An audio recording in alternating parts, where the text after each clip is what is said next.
আপনি কি বিসিএস কিংবা সরকারি চাকরি পরীক্ষার জন্য প্রস্তুতি নিচ্ছেন? তাহলে ভিডিওটি আপনার জন্য। কারণ বিসিএস এবং সরকারি চাকরি পরীক্ষায় সাধারণ জ্ঞান থেকে অনেক প্রশ্ন এসে থাকে। আন্তর্জাতিক বিষয়াবলী ও বাংলাদেশ বিষয়াবলী থেকে অনেক প্রশ্ন আমরা পেয়ে থাকি। যে যত বেশি সাধারণ জ্ঞানে দক্ষতা অর্জন করবে, সে তত বেশি সামনে এগিয়ে থাকে। আসসালামু আলাইকুম। বিডি জব সলিউশনে আপনাদেরকে স্বাগত। চলুন তাহলে শুরু করা যাক। আজকে আমরা পড়ব বাংলাদেশ ইতিহাস নিয়ে প্রাচীন ও মধ্যযুগ সম্পর্কে। বাংলাদেশের ইতিহাসে প্রাচীন ও মধ্যযুগ থেকে প্রচুর প্রশ্ন এসে থাকে। সেজন্য আমরা চ্যাপ্টার ওয়াইজ একটার পর একটা সামনে থেকে আগাতে থাকবো। যেমন প্রথমে আমরা ইতিহাস সম্পর্কে পড়বো 200টা এমসিকিউ, তারপর দ্বিতীয় অধ্যায়ে আমরা মুক্তিযুদ্ধ সম্পর্কে পড়বো 200টা এমসিকিউ, আর অধ্যায় তৃতীয়তে সংবিধান সম্পর্কে আমরা 150টা এমসিকিউ দিব। অধ্যায় 4-এ ভূগোল সম্পর্কে 150টা এমসিকিউ পড়াবো, আর অধ্যায় 5-এ অর্থনীতি সম্পর্কে 100টা এমসিকিউ এবং জাতীয় বিষয়াবলী থেকে 100টা এমসিকিউ আমরা এখানে সুন্দর করে সাজিয়ে নিব। তাহলে চলেন আর কথা না বাড়িয়ে শুরু করা যাক। প্রাচীন বাংলার সর্বপ্রাচীন জনপদ কোনটি? উত্তর হলো পুণ্ড্রবর্ধন। পুণ্ড্র শব্দের অর্থ হলো উত্তরবঙ্গ, আর সমতট হলো কুমিল্লা নোয়াখালী যে অঞ্চল আছে সেটা হলো সমতট, আর চট্টগ্রামকে হরিকেল বলা হয়। তাহলে প্রাচীন বাংলার সর্বপ্রাচীন জনপদ হলো কোনটি? পুণ্ড্র বা পুণ্ড্রবর্ধন। মহাস্থানগড় কোন প্রাচীন জনপদের রাজধানী ছিল? মহাস্থানগড় পুণ্ড্রবর্ধনের রাজধানী ছিল। বাংলায় স্বাধীন সুলতানি শাসনের প্রতিষ্ঠাতা হিসেবে কাকে ধরা হয়? উত্তর হলো ফখরুদ্দিন মুবারক শাহ। প্রথম স্বাধীন সুলতান হলো ফখরুদ্দিন মুবারক শাহ। আর সমগ্র বাংলার ঐক্যবদ্ধ শাসক ছিলেন শামসুদ্দিন ইলিয়াস শাহ। সমগ্র বাংলাকে প্রথম এক শাসনের অধীনে আনেন কে? সেটা হলেন শামসুদ্দিন ইলিয়াস শাহ। বাংলার স্বর্ণযুগের সুলতান নামে পরিচিত কে? আলাউদ্দিন হোসেন শাহ। এই প্রশ্নটা কিন্তু অনেকবার পরীক্ষাতে এসে থাকে। বাংলার প্রথম স্বাধীন রাজা হিসেবে কাকে গণ্য করা হয়? শশাঙ্ক। গৌড়াধিপতি শশাঙ্কের রাজধানী ছিল কর্ণসুবর্ণ, বর্তমানে যেটা মুর্শিদাবাদ। এটাও কিন্তু পরীক্ষায় অনেকবার এসে থাকে। পাল বংশের প্রতিষ্ঠাতা কে? পাল বংশের প্রতিষ্ঠাতা হলো গোপাল। মাৎস্যান্যায় বা অরাজকতা দূর করতে জনগণ কর্তৃক নির্বাচিত হয়ে গোপাল পাল বংশ প্রতিষ্ঠা করেন। মাৎস্যান্যায় মানে হচ্ছে অন্ধকার যুগ যাকে বলা হয়। বিক্রমশিলা বিশ্ববিদ্যালয় প্রতিষ্ঠা করেন কোন পাল রাজা? তিনি হলেন ধর্মপাল।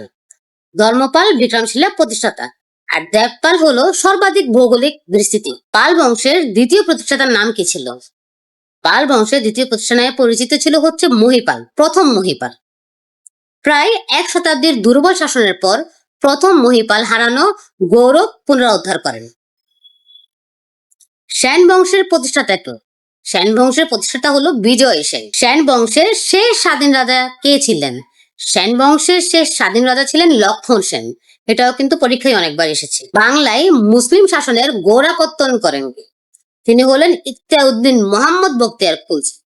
উনি 1204 খ্রিস্টাব্দে বখতিয়ার খলজি রাজা লক্ষণ সেনকে পরাজিত করে নদিয়া দখল করে। বখতিয়ার খলজি প্রথম আক্রমণ করে বাংলার কোন অঞ্চল দখল করে? সেটা হলো নদিয়া। তিনি লক্ষণ সেনকে পরাজিত করে নদিয়া দখল করেন। বখতিয়ার খলজির আকস্মিক আক্রমণে লক্ষণ সেন পালিয়ে কোথায় আশ্রয় নেন? বিক্রমপুর। বখতিয়ার খলজির পর বাংলার মুসলিম শাসনের প্রাথমিক রাজধানী কোনটি? সেটি ছিল গৌড় বা লক্ষণাবু। সুলতানি আমলে বাংলায় সাময়িকভাবে হিন্দু শাসন প্রতিষ্ঠা করেন কে? তিনি হলেন রাজা গণেশ। রাজা গণেশের পুত্র যিনি ইসলাম গ্রহণ করে সুলতান হন, তার নাম কি? তার নাম হলো জালালউদ্দিন মুহাম্মদ শাহ। জালালউদ্দিন আদতে হিন্দু, পূর্ব নাম ছিল যদু। গণেশ পুত্র ইসলাম গ্রহণে সিংহাসনে বসেন। হোসেন শাহী বংশের প্রতিষ্ঠাতা কে? তিনি হলেন আলাউদ্দিন হোসেন শাহ। 1494 সালে প্রতিষ্ঠিত হোসেন শাহী বংশ বাংলার সুলতানি আমলের অন্যতম সমৃদ্ধ যুগ। আদিনা মসজিদ উপমহাদেশের অন্যতম বৃহৎ মসজিদ নির্মাণ করেন কোন সুলতান? সিকান্দার শাহ। পরিব্রাজক ইবনে বতুতা কোন সুলতানের আমলে বাংলা ভ্রমণ করেন? তিনি ফখরুদ্দিন মুবারক শাহের আমলে বাংলা ভ্রমণ করেন। এটাও কিন্তু পরীক্ষায় অনেকবার এসেছে এবং অনেক দেখা যায়। চীনা পরিব্রাজক ফাহিয়ান উপমহাদেশে ভ্রমণ করেন কোন শাসন আমলে? ফাহিয়ান গুপ্ত যুগে উপমহাদেশ ভ্রমণ করেন। ফাহিয়ান বনাম হিউয়েনসাং দুইজন। হিউয়েনসাং এসেছিলেন পরে হর্ষবর্ধনের আমলে, আর হচ্ছে ফাহিয়ান এসেছিলেন গুপ্ত যুগে। দুটো কিন্তু কনফিউজিং কোয়েশ্চেন, কাছাকাছি। 12 ভূঁইয়াদের নেতা ঈশা খাঁর রাজধানী কোথায় ছিল? সেটা ছিল সোনারগাঁও। ঈশা খাঁ মসনদ ই আলা উপাধি লাভ করেন। মুঘলদের বিরুদ্ধে 12 ভূঁইয়াদের নেতৃত্ব দেন। মুঘল সুবা বাংলার রাজধানী রাজমহল থেকে ঢাকায় স্থানান্তর করেন কে? ইসলাম খান চিশতি। 1610 সালে রাজধানী ঢাকায় স্থানান্তরিত হয়, নাম রাখা হয় জাহাঙ্গীরনগর। প্রথম কিন্তু 1610 সালে। ঢাকা মোট 4বার বাংলা রাজধানী হয়। ঢাকায় 8 মণ চাল, এটা কিন্তু পরীক্ষায় খুব এসে থাকে। খুব ইন্টারেস্টিং কোয়েশ্চেন। এই প্রবাদ কোন সুবাদারের সাথে সম্পর্কিত? শায়েস্তা খান। বাংলার সর্বশেষ স্বাধীন নবাবকে, যিনি পলাশীর যুদ্ধে 1757 সালে পরাজিত হন? তিনি হলেন সিরাজউদ্দৌলা।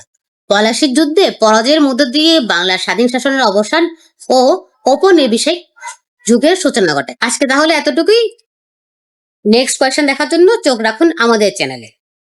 আল্লাহ হাফেজ।